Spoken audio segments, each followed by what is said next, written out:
Hey everybody, what's going on? So here we are. This is like, I don't know, like the third video maybe that I've ever done live. So excuse if it's not up to the editing standards because clearly it's not going to be edited. All right.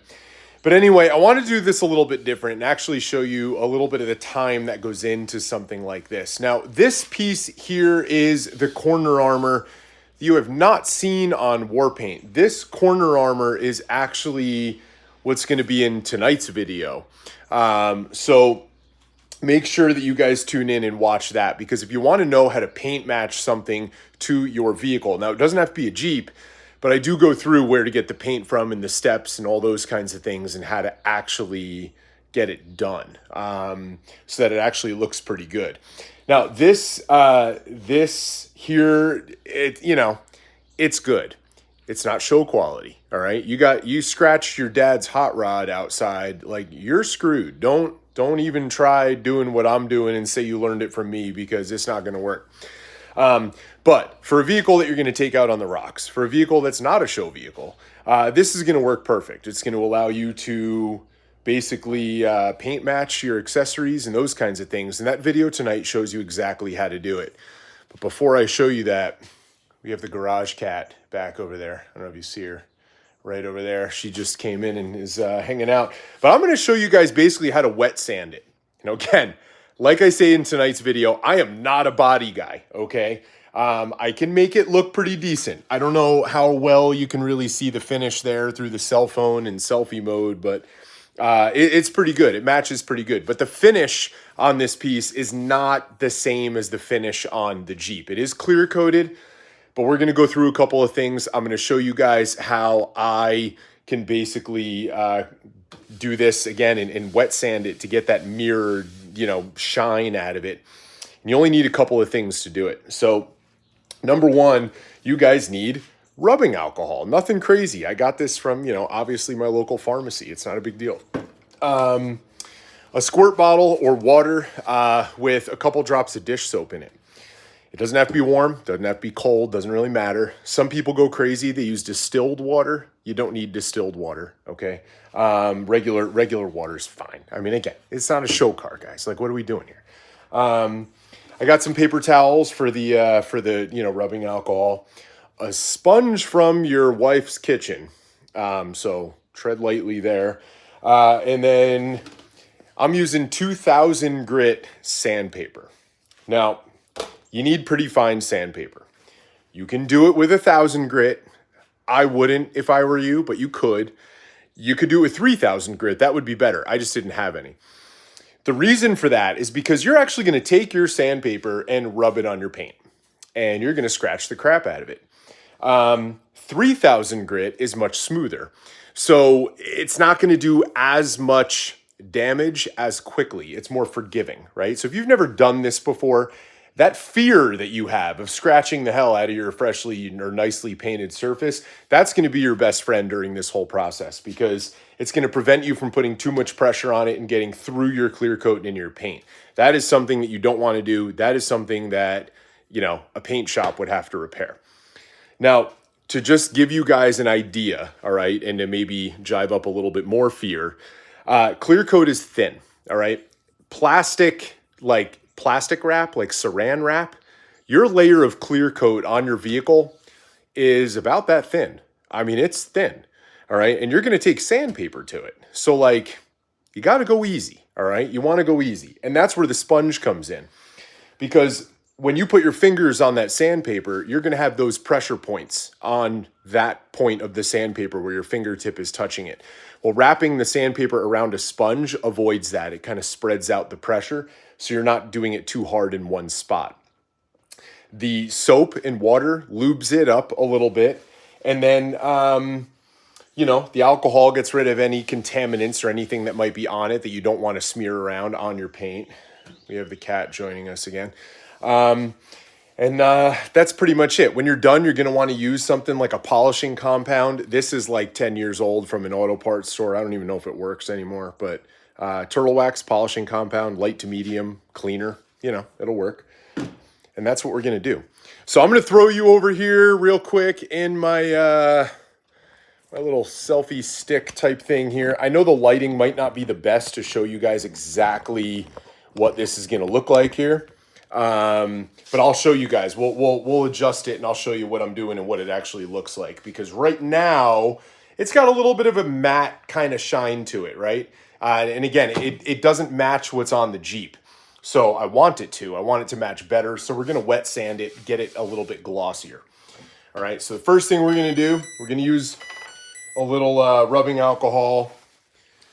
And I'm just going to clean an area of it with that rubbing alcohol where I'm actually going to wet sand it. Again, make sure that we get all the dust and any sort of contaminants from it sitting in the garage off of it. And if you're just tuning in now, like I said, you know, if you want to see how I painted this in my garage to get it to match my factory Jeep color perfectly, then watch tonight's YouTube video because it shows you that step process. But it's pretty simple and easy. At this point, we're going to take a piece of our 2000 grit sandpaper, hopefully a fresh piece that's nice and clean. Now, 2000 grit sandpaper, again, I'd rather use 3000, but 2000 will work. I'm actually going to fold this in half like I'm making a paper airplane. And I'm going to tear it. That way I can get 2 pieces out of this one sheet. I will never tear cleanly. I could cut it with scissors, but we're live here, so we're not going to do that. Let's see. Let's cut this. I'm going to apologize now if the cat knocks you guys over, but we'll handle that if it happens. And now at this point, guys, we're basically getting down to it. So I'm going to spray the metal that I'm going to rub the sandpaper on. I'm going to wet the sandpaper. I'm going to wet the sponge, and then I'm going to talk you guys through it. So we're going to get our sandpaper good and wet. We're going to get our steel good and wet. We're even going to get our sponge good and wet on both sides. Now remember, this is just soapy water, right? Nothing crazy. A couple spots of dish soap in there. Now I'm going to take our sandpaper, lay it on the sponge here. Hopefully my wife doesn't watch this because I'll have to explain what I'm doing.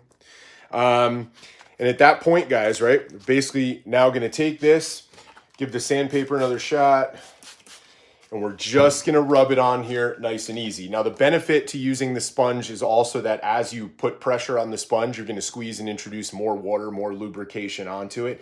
And we're going to kind of go at a 45-degree angle, right? Just nice and easy, back and forth. And that'll allow us to basically rough this up so it's a super cloudy finish.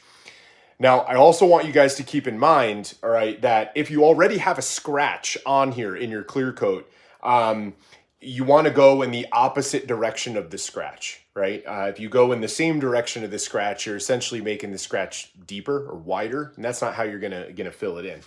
So we're gonna lay this on there, and we're just gonna go nice and easy, and it's gonna glide. It almost doesn't even really feel like it's doing anything. But it is, all right? It is absolutely scratching the clear coat that's on this. Like I said, clear coat's kind of thin, right? So you don't have to put a lot of pressure on it. You're just doing little microscopic type scratches. And then when we're done and we clean it off and we get the water off and everything dries out, it'll look very cloudy, right? So again, 2000 grit. Let's see what that looks like. Let's dry it off for a second here.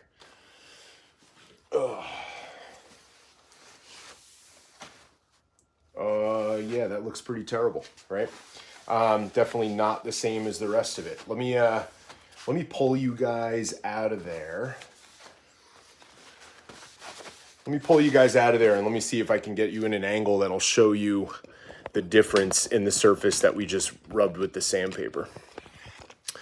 All right, so again, I don't know how well it's going to show up, but I'm going to try to tip it into the right light. So you can kind of see here how it looks, and then as you get down in this general area, it's a lot glossier, right? Hopefully you can see that with the lights shining on it. It's a lot glossier down here than it is up here. I mean, look at the definition in those lights. Down here, you can tell it's like 3 different light bulbs kind of shining at it. Up here, it just looks like a blob, right? That's because we've scratched the crap out of it. Okay, it's a little bit more forgiving because it's a lighter paint than something that would be darker like black. But at this point, if we introduce that rubbing compound and we smooth it all out again and fill in those little microscopic scratches, it should be like a mirror shine, right? So I'm gonna do that for you real quick in this spot just to show you what the end result would be, and then we'll get it going here. So I'll kind of give you guys a little quick introduction. Sorry about the beeping. If you've ever heard that in one of my other YouTube videos, I'm a type 1 diabetic and I wear an insulin pump. So that's a problem, right? Let me get rags. All right, let's wet sand this, or not wet sand, but let's put some polishing compound on it. Hopefully this stuff's still good. It's super old. It'll be good. It'll be fine. Now, I'm just going to do this by hand. If you were doing like the hood of your car or something, you would obviously want to, use a polisher, like a buffing wheel. But doing it by hand is fine. And again, we're just, this stuff is basically a paste that has a little bit of grit in it. And it almost is the same as wet sanding, right? Just at a more minor level. So we're just going to kind of go in small circles, even pressure all over it. Not crazy pressure, nothing crazy, but just, nice and easy all over it. And then we'll flip it to a dry spot on the rag and we'll kind of make the same circles and kind of buff it all out. And it should have a nice shine to it when we're done, or at least be better than it was, right? I may have to continue doing this a little bit, but it'll definitely be better than it was. And that is basically how you're going to wet sand something. Let's see.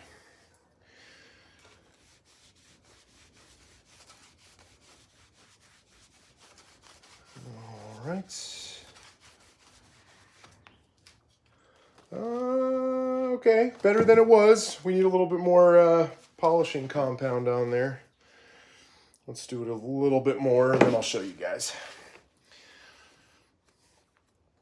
But if you do this enough, you'll actually, it'll be like a mirror shine. It'll look really, really good. You just got to really put some elbow grease in and spend the time doing it.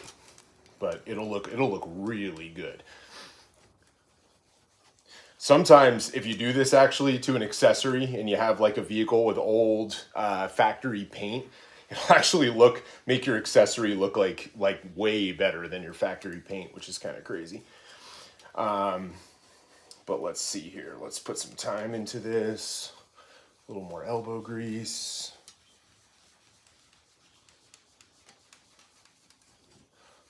And if I had a different polishing compound, something that wasn't a light compound, it would probably be even better. Find a clean spot on the rag here.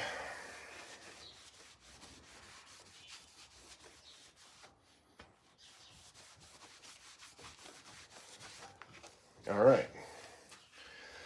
So again, we're not done. We gotta still work on it a little bit, but it's not cloudy like it was before.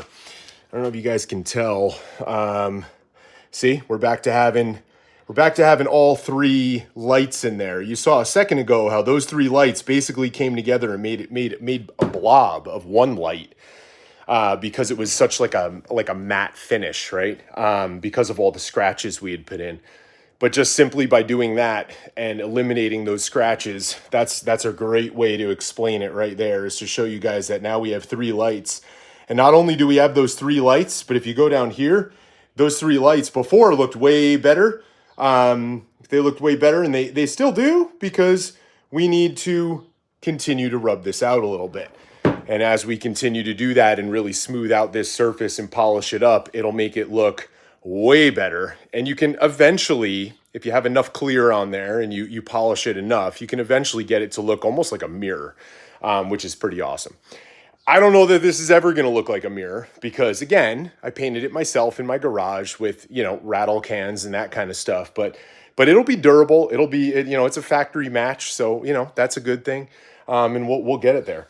It may also be worth it to hit this again with a little bit of that 2000 grit, Again, but you saw, I did not rub this for all that long, and I was able to kind of wet sand it out a little bit and get it back to a little bit of a shine there. So guys, that is how I'm going to wet sand both pieces of the corner armor. Tune in tonight to see how I painted it, how you can paint match things for really any vehicle, but I showed you guys with my Jeep, obviously. And there we are. All right. Thank you guys for the support. Tell your friends about it, and hopefully you guys like tonight's video.